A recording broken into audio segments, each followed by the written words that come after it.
So for those of you who have started your journey on the MICA rebuild or obviously started a new house, this is a set of plans that I'm showing. Any questions first of all on, don't be afraid to shout any questions while we go through this. How big of a room do you need to put all the stuff under? So this is what we're coming to here now. So it is. So this is a live job that we're doing at the moment. So this is obviously the ground floor. This is the first floor. So I know some people don't understand maybe the drawings or what they're looking for here, but anybody see what's missing here in these drawings? There's no space for a plant. No, there's no space for a plant room. Someone pointed out to me the other day, sure, we can put it in here. This is off the kitchen, this is food storage, this is the larder. This house is up, the roof's on it. This is geothermal, this job, with a borehole. It's a MICA rebuild. The architect has allowed for the heat pump to go here. The washing machine here and the tumble dryer here. But we've nowhere for the hot water tank. And you shall see whenever we leave this room, there's another room with all the products in it. So the hot water tank's 6 foot tall, 600 in circumference, but you need room around that unit to work, along with the heat pump. Can the geothermal unit go indoor, It can go indoor by all means, and we do them indoor. But we would always say, if you have a garage, or if you're building a garage at this stage, it's better to go outside, because we're going to be coming with tools and equipment to service and maintain that for you in the future. Do you know? Yeah, we'll do the heating in your house and do everything, but we'll also service and maintain everything that we install for you, because that is what's going on with systems. They're not being serviced and maintained. So we would always say your geothermal heat pump, if possible, if you're building a garage or a shade, should go outside. You'll not lose any efficiency by doing that. I have my own heat pump 15 metres from the corner of the house to the corner of the shade. I'm losing no efficiency. You've just a pre-insulated pipe running across the street. So you do. Is there a noise factor involved if there's indoor now? There is a slight hum off it, but like if you take the proximity, we'll say this is a bedroom, office or bedroom, you'll not hear it outside this room. There is a hum off it while you're in the room. If you're standing at that door, yes, you will hear hum, but if you're in that room there, you'll not hear it, or that room, you'll not hear it. And what are you looking to put in the shade? Just the pump? Just a geothermal unit, yeah. Yeah, that's all. That's all. What about upstairs, if it was on the first floor? No, we wouldn't recommend putting the geothermal unit on the first floor, because it's a heavy unit, and for maintenance and looking after it going forward. And upstairs is a quiet spot at night time, and you don't want this hum and that, like, do you know? Could you put it in the garage, knowing that you might have to tumble your garage later? You could do that. So if we do the flip on that, we'll say there's a lot of people building houses, brand new houses. They don't have it on the budget to build a garage, but they're still doing a concrete base. So what they're doing is they're buying a small shade, or as what I says to a guy this morning in Remelton, as long as it's waterproof, so you can put a small shade over it or build a square box and set it over it, and as long as it's waterproof, that's fine. And then you can build your shade in the future. So like that on the MICA shade that has to come down, you can put the heat pump in the corner of the shade. Whenever you toss it, just surround that is protected, and then just rebuild your shade. What size should it be for the heat pump? We've drawings and all there that we can provide. It all depends on the size of the heat pump and all of that. Like, but you would be looking for roughly 1.5 metres squared for a heat pump. Now that's a large size, but that's what you're looking for comfortable for us to come back and service and maintain the unit. So yeah. Well, if it's inside the house, you'll need a slightly larger size than that. So you will. But outside, if it's going in the garage, 1.5 square is ample. So it is. So like, there's no allowance for a hot water tank to go anywhere in this house. It won't fit here. And as well as that, this is too far from the kitchen sink. Well, it's not too far from the kitchen sink here, sorry. No, from this bathroom even, the whole way across and down. Your hot press is better, obviously, more or less in around the centre of the house. But this is not suitable because it's not big enough. So it's not. So you have a heat recovery ventilation unit as well. It has to go in. And that unit is about, you need to be around a metre long, and it needs to go in a room that's a tall press room, like about a 2 metre room or standard floor to ceiling height room. There's nowhere allowed for this either.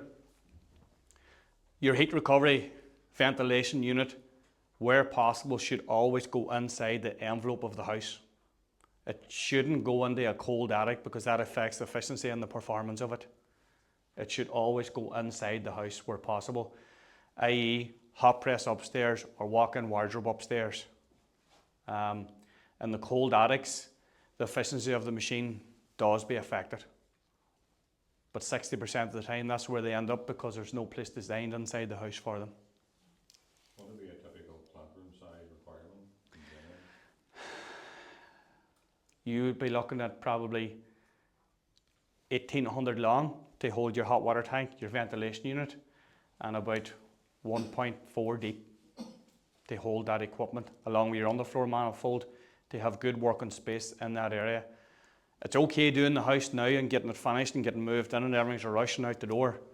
But whenever we or another plumbing and heating contractor has to come back and maintain and service, that's whenever things get sticky because you need room to work at equipment and stuff like. So you do.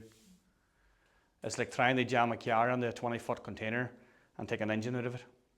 Do you know, that's kind of what it's like, where you need room to work around it and maintain it. So we do. What if the attic has rafter insulation? Would that be any better? Yeah, so your rafter insulation On the floor? is the floor and your ventilation unit is up here. And up here all you have is your slits and your felt between there and outside whenever it's maybe -6, -7 in the winter time. Whenever you really need your ventilation working most efficient. So we do. It should always be kept within the envelope of the house because what heat recovery ventilation does, it lifts the warm air out of, we'll say, the bathrooms, utility kitchen, and it goes through a heat exchanger. So what you have is, you'll have the warm air coming out of the bathrooms here, and you have the cold air coming from outside the in, going into the kitchen, bedrooms and that. So you're lifting that air out there, 21 degrees. The air going back into the rooms, you want that going back in as close to 21 degrees as you can. But if you have this box sitting in the attic and it's 2 degrees in the attic and the ductwork will be insulated, but it'll still affect efficiency because the temperature will all drop. And then you might only get 16 degrees going into your bedroom. And then a lot of people will say, I'm getting cold air in there. That's where ours was put. Yeah. We haven't used it in years. Yeah. Prime example. Well, tell me the reason why you haven't used it. Didn't feel it was doing anything for us except burning out for us. Yeah. 15-year-old building, so it's pretty. So that, we'll touch on that briefly, okay? So a 15-year-old build, there wasn't much care taken to, with the best will in the world to yourselves and your contractor, there wasn't much care taken to air tightness at that time. It probably was just starting to be floated. So in order for a mechanical heat recovery ventilation to work correctly, your air tightness needs to be below 3. And what that is 3 air exchanges. So it is. So if you have a house like that, then yeah, your heat recovery will work. But a lot of people is in the same shoes as yourself. They turn it off because they feel it's only burning electricity. Now, 60% of the heat recovery ends up in the attic. We do it. We've done it today. But because the house hasn't been designed from the ground up, and I suppose that's down to us to do a bit of education with engineers and architects and that. So it is. How good are the new systems for extracting steam in a bathroom? Sorry? When you've got a shower, like a hot shower in a bathroom? Yeah. Because my building's 15-year-old too, and it's useless. Yeah. You have heat recovery as well? Yeah. So like if you have a shower, you have to open the window. It doesn't take it out at all. Yeah. If a good proper heat recovery system is designed correctly, it should do it. Now, 15 years ago, things have come on leaps and bounds since then. But if you have a good proper design heat recovery system, if you have a 6-minute shower, that heat recovery unit should do the business to get the steam out of it. Can you put the ventilation unit into the plant room if it's big enough? Yeah, absolutely. So on this house here, what has happened, we are now taking this here section here for all our gear. We actually got the heat pump shifted to the shade with a bit of convincing. The heat recovery unit's going here, the hot water tank's going here, and the underfloor manifold to distribute the underfloor pipes through the house, which is that cabinet and that wall, is going in here as well. So they're ending up now, herself in the house, in this particular house, wasn't too happy at it. What could I do? So this is where all the equipment's going now, because the attic space is actually too tight in this house. The pitch in the roof is so low, it actually couldn't go in the attic. Upstairs, would that be okay for the heat pump? No, the heat pump would have to go either, the heat pump is your compressor that makes the heat, it'll have to go here or out in the garage. So it would. But your hot water tank can go upstairs, yes. No, understairs. It can, sorry, excuse me, it can go onto the stairs, yeah, if it's in a practical location. This particular house, because of the nature of the stairs went halfway up and turned, underneath these stairs would be no good. Okay. So it wouldn't. It depends on the location of everything, and everything's kind of site specific for each house, and we design everything. But this is why we like to be involved from the ground up in every project. So if we have to make a small change or adapt things, it can be done. And obviously it doesn't affect your planning permission.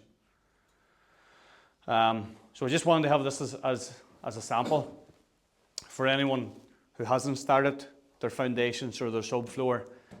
No, and if we're doing your project, now's a perfect time for us to get involved. You know, we've been through kind of this.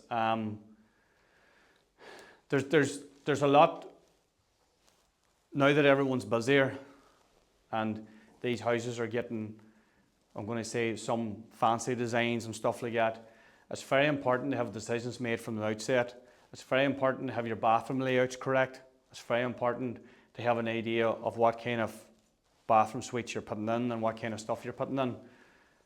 Every house we go to, before it's plastered inside, we'd always ask the client, pick your bathroom suites and know what you're doing, so we know where to position pipework. Because if you don't do that and the house is plastered, then we have to go and start chopping in the walls to move stuff around that, and it's not nice for no one that. So it's not. So it's better to have the decisions all made and have a set of kitchen plans and have all them decisions made early out. So it is. Any questions on that?